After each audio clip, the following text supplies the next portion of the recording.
One day I made a decision that enough is enough. I'm tired of being average. I'm tired. I'm tired of being good. I'm tired.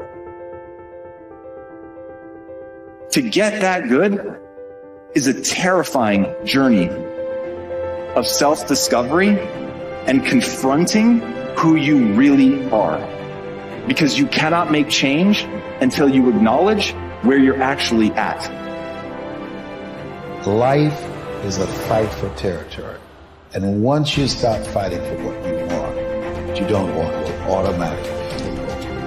And so it's a fight, it's a challenge in life every day.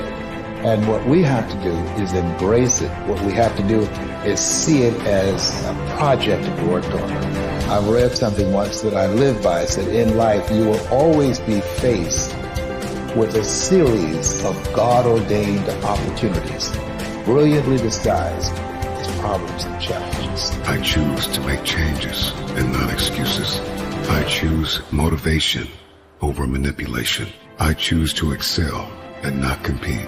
I choose self-esteem over self-pity. I choose to listen to the voice from within versus the voices from without. I choose to fulfill my destiny. I choose to get the job done. I choose to finish what I started. It takes time. It takes practice. It takes failure.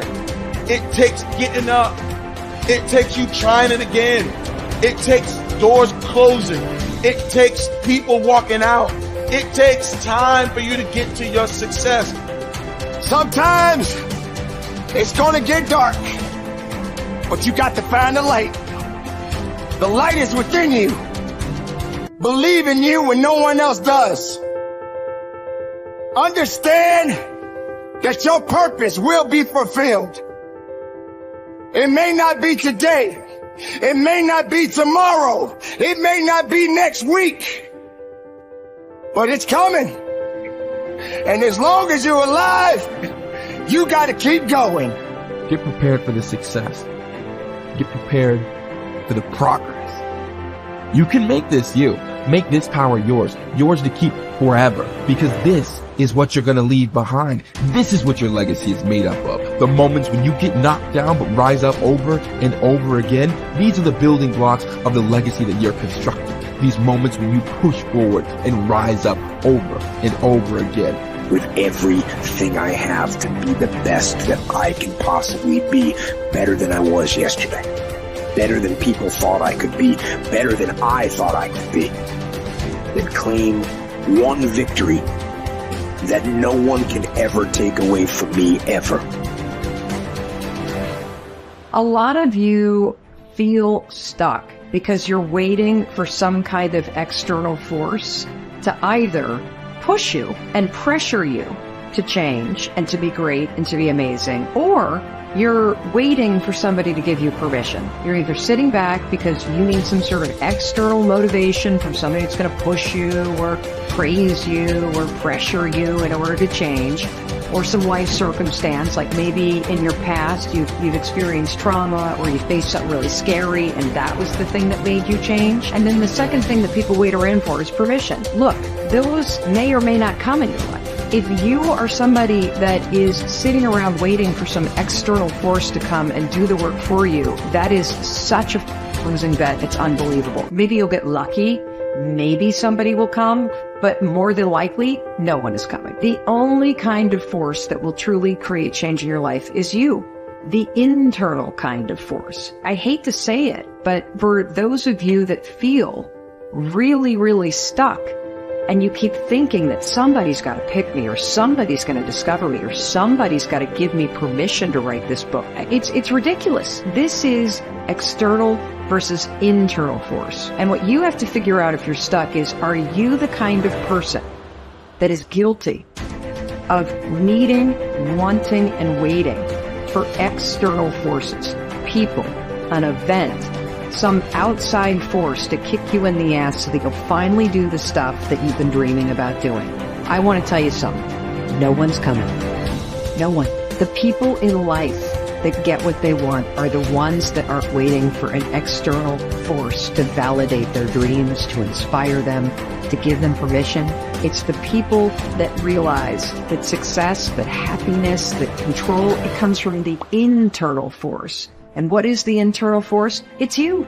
It's you. It's you being able to realize that no one's going to do the work for you. It's you realizing that you're never going to feel ready. In fact, even as you start working toward the things that you really want to do, you're definitely not going to feel ready. And you're going to feel outside your comfort zone. And that's normal. When you start to feel like you're stretching yourself and you're sticking your scrawny neck out there and you're taking some risks, that's amazing because you're growing. So if you want to do something, if you thought about something you want to do, take it head on.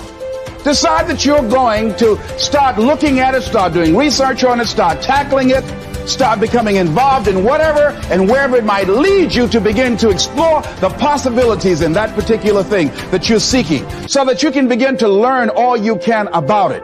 Decide that you're going to face it, that whatever shortcomings you have, that you're going to strengthen yourself there. Whatever training that's required, that you're going to go get that training, that you're going to get started right now.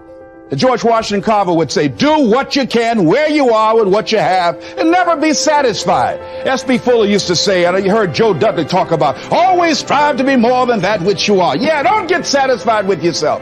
Always know that wherever you are, you can enjoy more, that you deserve more. But most people, you know what they do?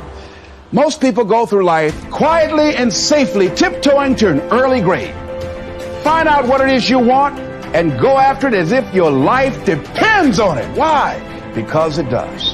You haven't developed grit yet. And so grit is the ability to persevere, to see things through, to go past the point at which it is stopped being fun and it becomes boring because you believe in your end goal enough, you're excited by what you're trying to accomplish so much that you're willing to fight through all of that difficulty. You're willing to fight through the boredom. You're willing to fight through the unease that arises when you step outside your comfort zone. You're doing things you're not good at and things that are boring. Those are the two things that I find kill most people.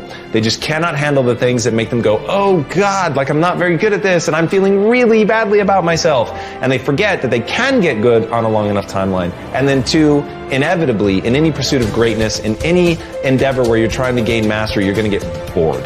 Because practice is repetition. It's doing something over and over and over and over to really train yourself to get to the point where you're truly exceptional. And there's just so much boredom inherent in that process. So building in the resilience to see all that stuff through is the key part of grit. Your ability and willingness to discipline yourself to accept personal responsibility for your life are essential to happiness, health, success, achievement, and personal leadership. Accepting responsibility is one of the hardest of all disciplines, but without it, no success is possible. The failure to accept responsibility and the attempt to foist responsibility for things in your life that make you unhappy onto other people, institutions, and situations completely distort cause and effect, undermine your character, weaken your resolve, and diminish your humanity. They lead to making endless excuses. There is a direct relationship between the acceptance of responsibility and the amount of personal control you feel you have over your life.